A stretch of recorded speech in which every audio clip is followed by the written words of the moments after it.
you here with us. If this is your first time joining, be sure to go back and view the previous videos in this series. We are journaling through each of the 40 days of Lent. And if you're enjoying our videos, would you please go to YouTube and like and subscribe to our channel.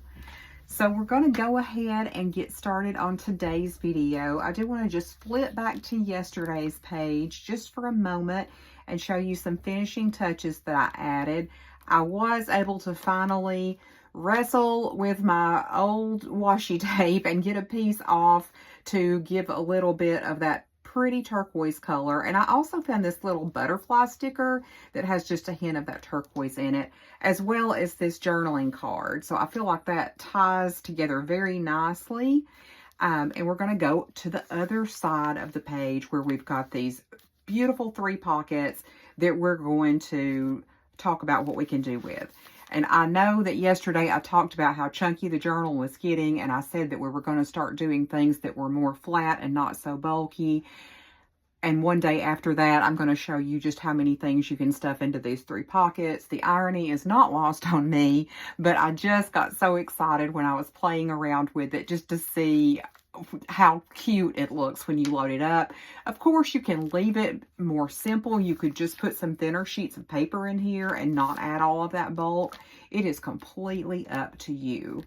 And while before we get started on that, I did want to talk about today's prompt, which was, what do I need to let go of and let God? And for me, I think this is the desire to be the fixer for everyone in my life. All my life, I've felt like I needed to be the mediator, the peacemaker. I needed to keep everyone happy. I am a social worker, as some of you know, so I'm definitely, type 2 Enneagram. I want to make it better for everybody. I don't want anybody to be upset.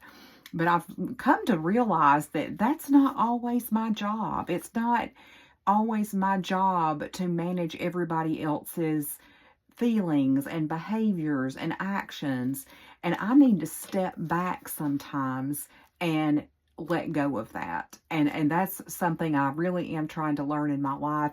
And a book that I recently read that really drives home that point that sorry guys, I'm not sure what happened to the video there. As I was saying, the book is The Let Them Theory by Mel Robbins. It is a very wonderful resource, whether you're a religious person or not. It just talks about, setting healthy boundaries in your life and recognizing that you cannot control other people's behavior. So it's been really helpful to me. So now we're going to move right on and we're just going to fill this pocket up. So we're not so much doing anything to this page today as much as we're just looking at options. Now I did make a few things. This is the cutest thing. It's not the most adorable thing you've ever seen in your life. This is what I'm going to call a micro junk journal. And all I did was I took 4 small scraps. The largest scrap was 2 inches tall by 3 inches wide. And then the smaller one, I think, is actually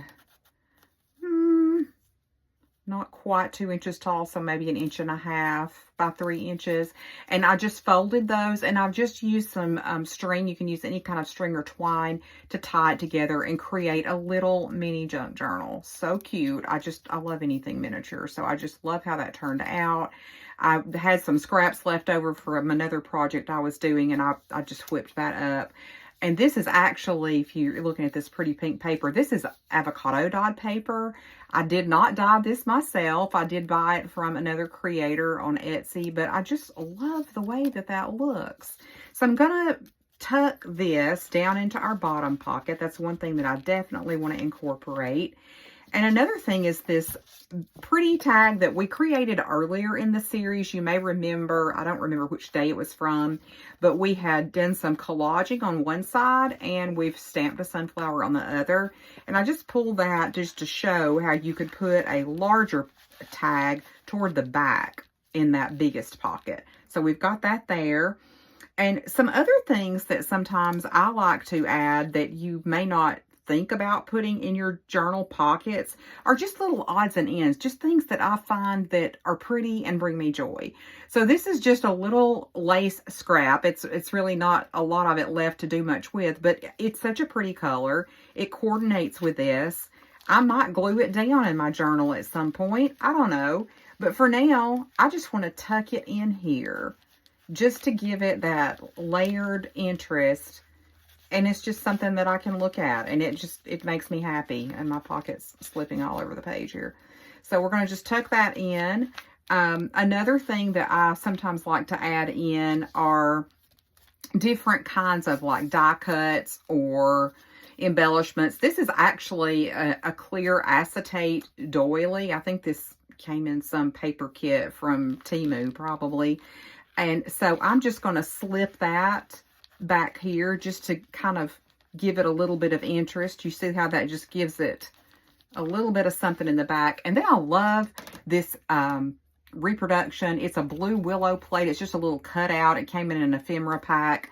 And I thought it was so pretty. And I love the colors in it. So I'm just going to tuck that right here.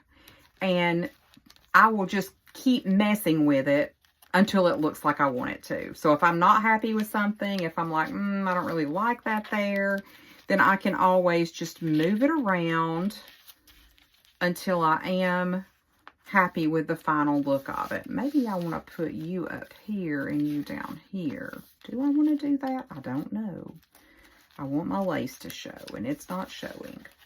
So, and this is really very much my process. I don't ever like sketch things out. I just have to play with things until they finally look like I want them to. And sometimes that happens quickly, and sometimes it takes a while, but it's like once it's there, I know it. Okay, so I'm going to leave that there for now. I may come back and play with it more later, but see how pretty that looks. You didn't have to do anything to the page, but then you do have that space back there that you could do some journaling and kind of cover it up with other elements. Now, the book, she's getting chunky, guys. Look how full she is, which I love it. But I will say, if I ever do this again, I think I probably would rethink the type of journal I used. I think I probably would go with something with a much wider spine and a lot more wiggle room. So I'm curious if you guys are following along with journaling in this series. How is that going for you? Are you enjoying it? What is one thing that you have enjoyed the most? If you would like to share, we'd love to hear from you. And I hope all of you have a wonderful day, and will come back and join us again tomorrow.